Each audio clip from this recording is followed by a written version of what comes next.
What exactly can happen when people try to show and tell just a little too much? Let's get right to it and start with number 5, running for the status. Before she was arrested for credit card fraud, Ariel Foster was a track star at Lasell University in Boston. She had a bright future there as a student athlete until the arrest. Foster ran for the track team while studying at Lasell on a scholarship. At the time, she was a freshman with very little money. So, to help pay for some of her living expenses, Foster got a job at Burlington Mall in their jewelry store called Lovisa. One day, during an interview with a local newspaper reporting on her athletic performance, Foster bragged to the reporter that she was buying herself a $35,000 Tesla sedan. After buying the car, Foster posted a photo of the red car on social media. She posted the photo in February, along with several other posts of fancy things she bought. These items included a $5,000 Louis Vuitton purse, $6,000 worth of Delta airline tickets, which brought her to Maui, Hawaii, where she spent an additional $20,000 for the hotel there. The part that busted Foster the most was the caption of her Tesla post. She wrote that the Tesla was her biggest flex because she paid for it with cash money instead of taking out a car loan. Police started looking into Foster's bank statements after the jewelry store Lovisa reported a massive theft at their store of over $500,000. Her bank statements revealed the exact amount that Lovisa had lost and showed up on her account around the time of the theft. The investigators arrested Foster in her dorm room, even though the track star insisted she was innocent. The investigators brought her in and showed her the evidence they had, leading to Foster confessing to the theft. Foster admitted to stealing the money and revealed to detectives how she managed to embezzle so much money. In a nutshell, Foster would increase the price of an already expensive item, sell the item to a customer, then siphon the extra money off to herself. How did she do it? Foster figured out how to transfer the difference over to a credit card she owned. Foster began this process on February 2nd and stopped on February 22nd, the day Lovisa called the police to report a card scanning machine breach. Foster claimed that she had stolen the money to help relieve stress that stemmed from the need to provide for her and her family. However, the lack of stress detected in her later interviews and the fact that a good chunk of the money was spent on material things for herself shed lots of doubt on her claims. Foster is facing grand larceny charges, which could very well result in jail time. Number 4, PPP Luxuries. Supposed small business owner Leon Miles spent his first couple months of the pandemic buying a Bentley and an Escalade. The grand total for both cars amounted to $350,000, $250K for the Bentley, and $100K for the Cadillac Escalade.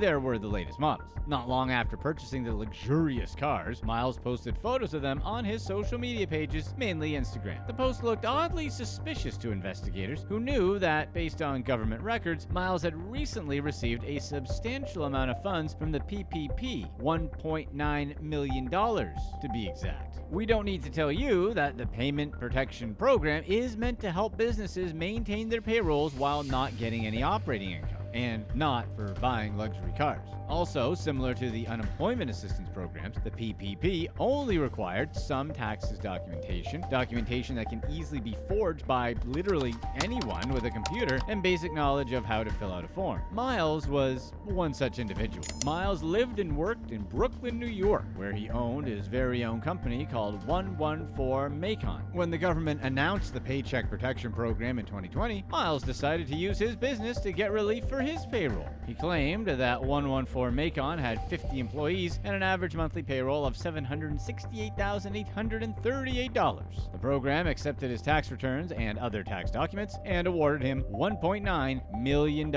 enough to hold 114 Macon's payroll over for at least 2 months. Miles received the funds in his savings account a short time later after submitting his files. As you already know, Miles spent a good-sized chunk of his funds on luxury cars. One might assumed that he gave the rest to his 50 employees. He didn't, because Miles didn't have 50 employees. He didn't even have 40 or even 10 employees. Miles had 0 people working for him. After investigators saw the Instagram posts, they decided to take a closer look at Miles' tax records. They found that in reality, Miles' company, 114 Macon, hadn't filed any tax returns for the previous year, 2019. And the business address he listed wasn't a commercial address, but his home. Investigators quickly charged Miles with committing fraud for forging his tax documents to use taxpayer dollars for his own selfish material gain. In July of 2022, Miles pleaded guilty to making false statements on a document. Despite pleading guilty, Miles still received 72 months behind bars from the judge,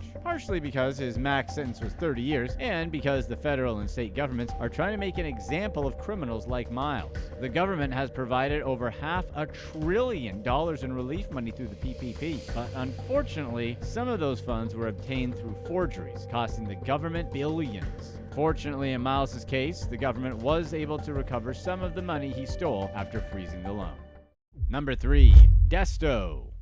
Young female rapper Lotta Cash Desto was known for her Instagram posts showing her posing with expensive jewelry and stacks of cash. Her posts feature selfies with diamond chains and real cash in hand, not an uncommon thing for a successful rapper to do. And Desto was quite successful. She had 2 big singles, Lunchroom and Vegas, both collaborations with her mentor and chart-topping rapper Lil Uzi Vert. While the Memphis rapper earned her money legally, unlike the other people on this list, she unfortunately wasn't able to escape the consequences of posting her material wealth on social media. Desto was in Houston with her young friend, cruising around in her Porsche SUV, when she stopped at a red light at around 2:30 a.m. While at the light, a black sedan pulled up next to her. Then, 2 men jumped out and opened fire on Desto and her friend. One of the men who attacked Desto, Christian Isaiah Williams, was found in a nearby parking lot. He was suffering from a wound to the midsection given to him by Desto. Officers who found Williams also found some of Desto's possessions, confirming that it was for a robbery. When the officers and paramedics arrived on the scene, they found Desto. She had already passed by the time they got there. Desto's friend was found with a single wound, but still alive. She was immediately transported to a hospital where she received treatment for her injuries. Police and other security experts have long warned hip-hop artists, along with anyone who collects expensive jewelry, to avoid posting it on social media, especially if you're famous, like Desto was. Number 2. Pooling money. Parents at a primary school in Surrey, England, had been wondering why their kids still didn't have enough supplies, despite funneling hundreds of thousands of pounds into an after-school fund. After all the years spent wondering, the parents had their answers. The school bursar, Debbie Poole, had been siphoning off hundreds of thousands of pounds from the school's accounts. From 2011 to 2018, the school had struggled to provide their students with even basic supplies. One parent recalls her child coming home with a bunch of paper cutouts and a poster, all separated because they didn't have the glue to stick them to the poster. To help supply the school, parents and administrators put on several different fundraisers: cake sales, dinners, balls, and quiz nights. Meanwhile, Poole was pulling up to work in fancy cars like her Ford Cougar, while the head teacher drove around in an old Ford Fiesta. Poole had been working for the school for 18 years and hadn't had many problems in that period. In fact, she'd been given promotions throughout her entire career there. The school, known as Hinchley Wood Primary School, initially hired Poole as a senior administration officer. Then they promoted Poole to school business manager in 2011, which gave Poole direct access to the school's finances. The school had around 600 students at the time, meaning that their fundraisers were capable of bringing in substantial amounts of money. As the business manager, Poole would take in cash donated from parents directly. She also allocated funds through the school's bank account. Much of the account was made up of money from Woody's, the school's after-school program that Poole ran as a manager. Poole had the power to do whatever she wished with the cash and could send the money in the account virtually anywhere. She also had the power to write checks from the school. In other words, Poole had full control over every cent the primary school owned, particularly the fundraiser money. Mrs. Poole really enjoyed traveling. Many teachers are fortunate enough to have a couple of months off during the summer, and Poole made sure to make the most of her long vacation time. She and her husband Gary went on several lavish trips together. They spent their money at a 5-star getaway in a deluxe-sized bungalow with its very own private pool at a Greek holiday resort. They later returned to Greece to drop £13,000 on a 10-day stay at the exclusive Icos Olivia Resort in Thessaloniki. That same year, in 2018, Gary and Debbie Poole went on a more local trip to the Cotswold, where they spent another £7,000 to stay at a luxury cottage for 15 people. They also went on Christmas vacations, spending their New Year's in places such as Amsterdam and Venice. Poole was caught thanks to a whistleblower. The whistleblower said they decided to come forward to expose corrupt and bullying culture at the school. But most of all, they wanted to bring Poole to justice. When investigators eventually sifted through Poole and other administrators' offices, they found piles of checkbooks and bank statements. 48 of these statements were still in their envelopes, meaning that no one had seen what Poole had been doing, at least on paper, for 48 months. Since 2011, Poole had been transferring money to her accounts and writing herself checks periodically. In total, the investigation found that Poole had stolen over £500,000 from the school. And while she spent a good chunk of it on nice cars, the rest was poured into her proverbial travel suitcase. For her crimes, Poole is expected to receive a sentence from British courts in the coming months. Before we get to the last story, if you're enjoying these stories, definitely stay on this video to watch our previous release for more stories about how showing off can go completely wrong. Number 1. Unemployment money.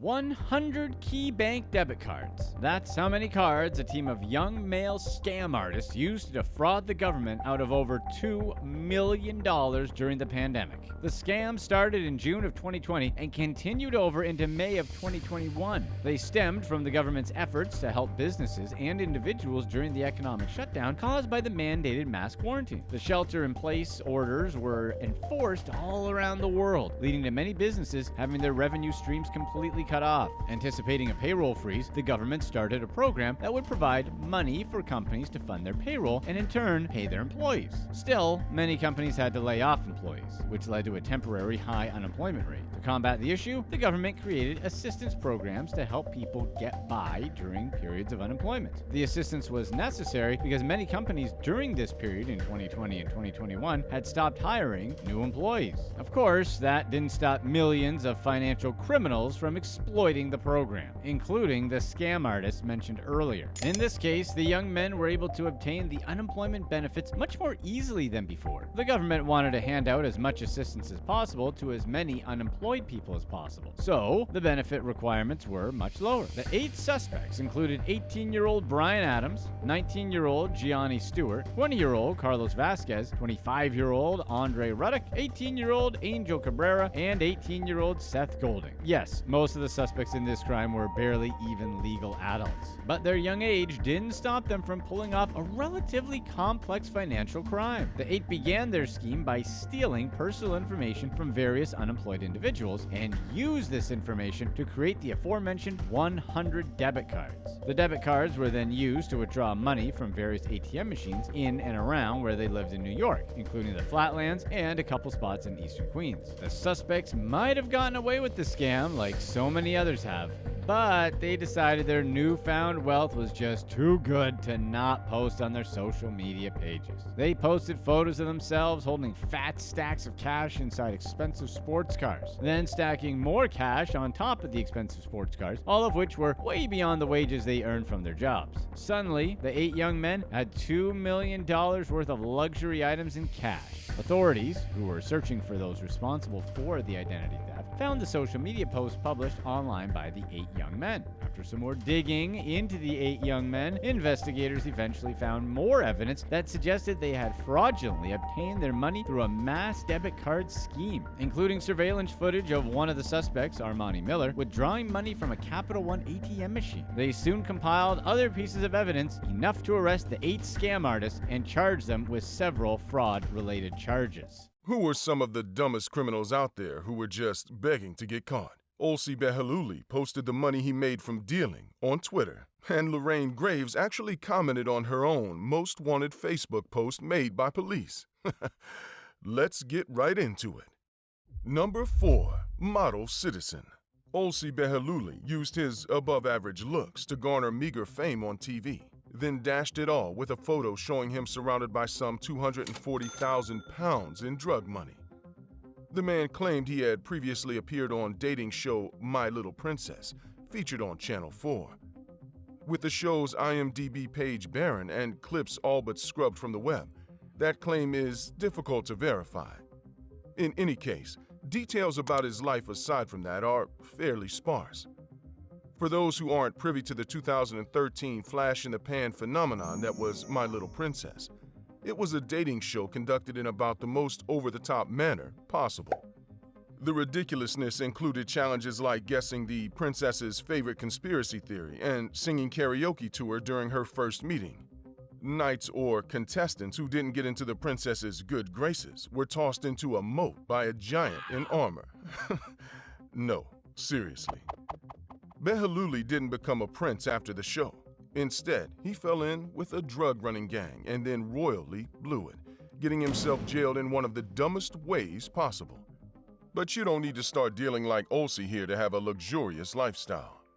Bespoke Post, our sponsor for today's video, will add luxury to your life without costing you millions. Bespoke Post is a monthly membership club with a touch of class. Most of Bespoke Post's products are made by small, independent businesses, many of which are based right here in the U.S. From home decor to stylish accessories and drinks, you'll never have to shop online again. The best part is, you decide exactly which boxes they send, which are catered to you based on a short questionnaire you fill out. You only pay for what you want. You'll get a box assigned to you each month based on the quiz you take when signing up. Before it's shipped, you'll get a preview of what comes inside to decide if you'd like to keep it, swap it for a different box or offer, or skip the month entirely for absolutely no charge. You only pay for what you want. Plus, the box lineup changes every month. Whatever your lifestyle, they've got something for you. Pick the nightcap box, for example, and you'll get a pair of laser-etched crystal whiskey glasses, minimalist leather coasters, diffuser bottle of amber and oak moss scented oils, and even a book of crossword puzzles to wind your night down with.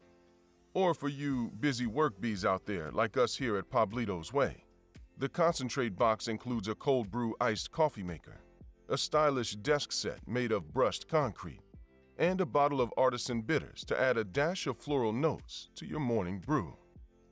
Each Bespoke Post box is worth around $70, but as viewers of our channel, you only pay a fraction of the price. To get 20% off your first box, click the link in the description and enter code PABLITO20 at checkout, or go to bespokepost.com/Pablito20. Let's get back to Behluli. He even took associates Basim Topali and Azim Prashka with him. Members of one of the many notorious gangs that have a stranglehold on England's illegal drug market to this day, the three were all part of the same operation, which made it possible for Behluli's mistake to blow the whole thing apart. If you're raking in lots of cash, you may be tempted to flaunt it.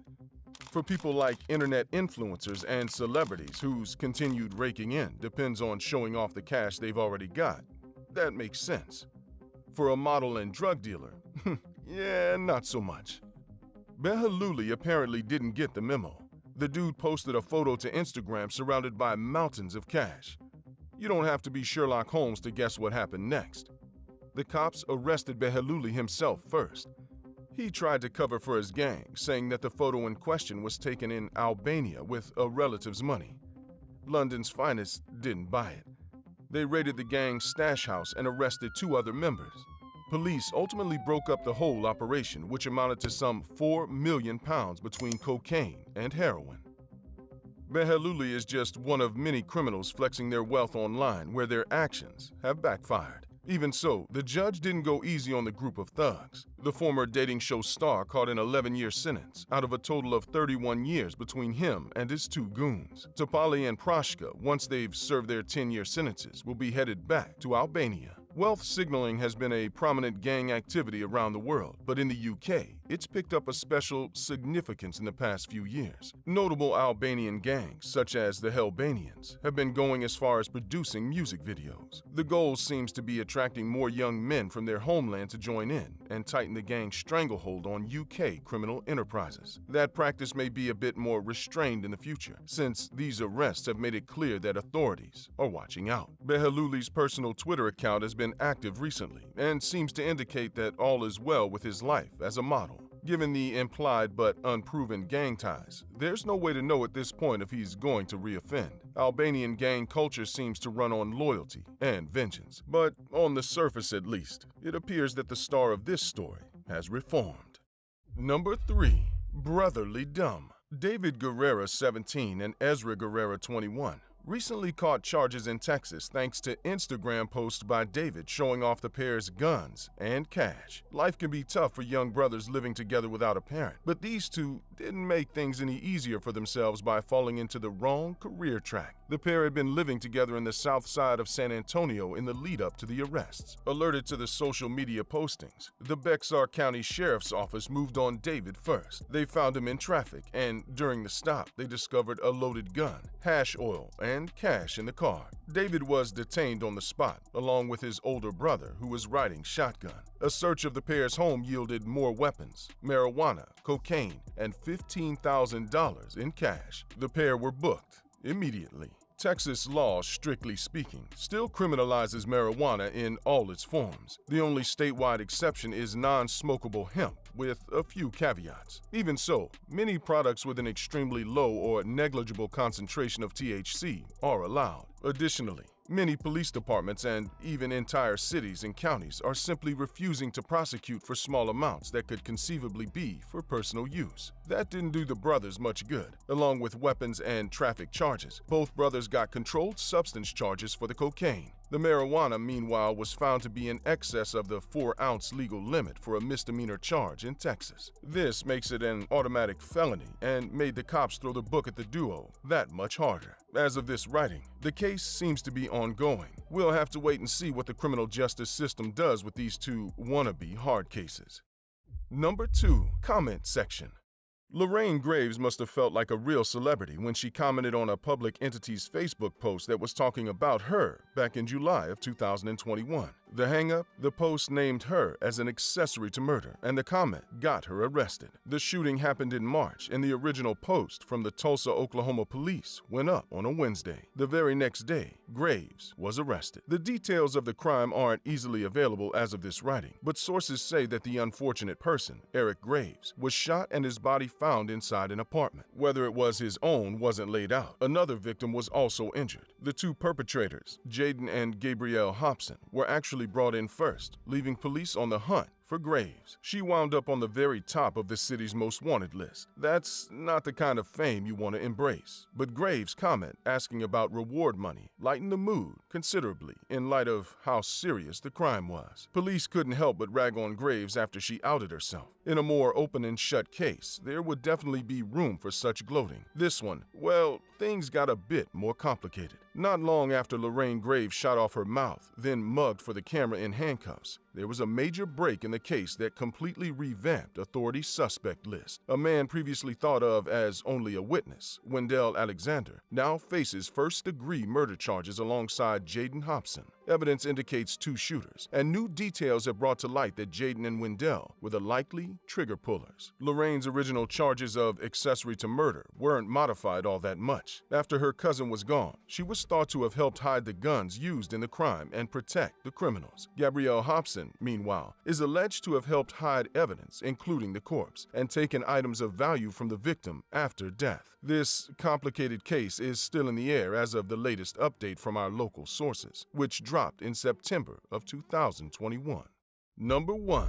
24-hour help. Frances Noble of Hertfordshire, England, was in need of 24-hour care. Due to a neurological condition, she was no longer able to feed herself, take care of household obligations, head out in public, or do any of the numerous other things that most of us take for granted. The poor woman was bedridden and needed carers on staff around the clock to ensure that her needs were met. Her condition put her into a bedridden state as far back as 2005, and she petitioned her local government for help in getting the care she needed. A common practice seen in the UK and abroad is to give the sick person a fixed stipend to pay out to carers of their choice. Hertfordshire County Council was glad to take care of one of their own, and over the course of more than 11 years, they paid out over £702,000. Here's the thing though, it was all one big lie. The whole thing fell apart when authorities opened up an investigation in 2018. Noble admitted as much and said that starting in 2007, she was receiving money that she didn't actually need. She also admitted that herself, her daughter, and her son-in-law were living high on the hog with that money. The £702,000 and some change, paid out since 2005, wasn't the amount that charges for the trio ended up being based on. Instead, the amount paid since 2007 was the basis for the charges, coming up close to £625,000. The scam was a fairly elaborate one. The scam in its original form was fairly simple. Noble got money from the council to hire carers, and she didn't spend all of it on the intended care. She kept some of the cash for herself and hired her own daughter, Laura Borrell, who was paid a decent amount. Borrell's husband, Philip, was also in on the whole thing. Using their part of the ill-gotten gains, the younger couple took off on a number of vacations. They went to places like San Francisco, Canada, and Boston. The pair even benefited from a GoFundMe set up in 2017 by Noble to help them with a big vacation. The story behind that one only makes things juicier. In 2017, the Borrells went on ITV's This Morning. Laura, then 39, claimed that she was one of the youngest frontal temporal dementia patients on record. The pair regaled audiences with the struggles caused by the disorder, including Laura having to stop pursuing a career in law. Noble's GoFundMe page reportedly raised around £1,500 towards a grand trip to help Laura make memories before her memory was affected by the disease. With the details of the case being as they are, the Borrells' claim to a neurological condition may seem dubious. According to Laura's attorney, the claim was legitimate. The first real signs of trouble came in 2015, when neighbors began to notice Noble being a lot more active than she logically should have been, given her condition. Notably, she was reported seeing out walking her dog, meaning she had to keep up with the animal. In one encounter, she was said to have spotted a neighbor spying on her walking the grounds around her home, then pulled her hood on and claimed to be a carer, not Noble herself. Another neighbor said that Noble was seen taking a home delivery of groceries. The reports coming in from neighbors included video evidence. Authorities simply couldn't ignore the situation any longer and launched their own investigation. They began observing Noble's residence, and what they found sealed the deal. Not only was Noble up and about when she was claiming to be bedridden, but there were no indications of any visits by care staff. Naturally, authorities pounced. Police nabbed the Borrells in short order, but Noble gave them the slip. When the heat was officially on, Noble decided to lay low in Berlin. Specifically, she settled in Rohrwalele, a somewhat affluent suburb not far from Berlin's limits, in 2019. Even so, St. Albans Crown Court managed to have proper hearings about the matter. One hearing happened with Noble present to admit to fraud by false representation, and another happened without her. In the end, all three fraudsters were sentenced. The three admitted to a limited number of counts that don't quite add up to the grand sum involved in the whole scheme. What they did decide to admit to in court was enough to earn them all some serious jail time. The Borrells came together to admit to a joint charge of receiving criminal property, about £184,000 in all. The two got their own individual charges as well. Laura confessed to receiving criminal property in the amount of £39,700. Philip pulled down a significantly lower amount, admitting to only £6,218. Noble, meanwhile, admitted to one count of fraud and one count of transferring criminal property for £130,649. Noble, being the ringleader in the whole affair, was sentenced to 4 years and 9 months in jail. As of this writing, she's awaiting extradition from Germany to serve her sentence in England. Laura Burrell, the daughter, got 3 years and 9 months. Philip Burrell, the son-in-law, was sentenced to 4 years and 3 months. Click to watch one of these next videos. Let us know in the comments section, what do you think is the main motivation why people show off their material possessions or cash on social media?